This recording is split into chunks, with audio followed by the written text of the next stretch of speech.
Hello guys, welcome to our channel Tech with Ashutosh. Today we will learn how to turn on the cursor while doing a screen recording. As you can see, I am doing a screen recording but I cannot see any cursors.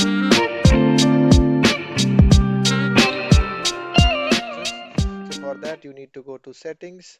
After going to settings, you need to go to controls and accessibility. After accessibility, you need to go to touch. After going to touch, you need to turn it on. After turning it on, you can see one icon over here. This is assistive touch. This is turned on.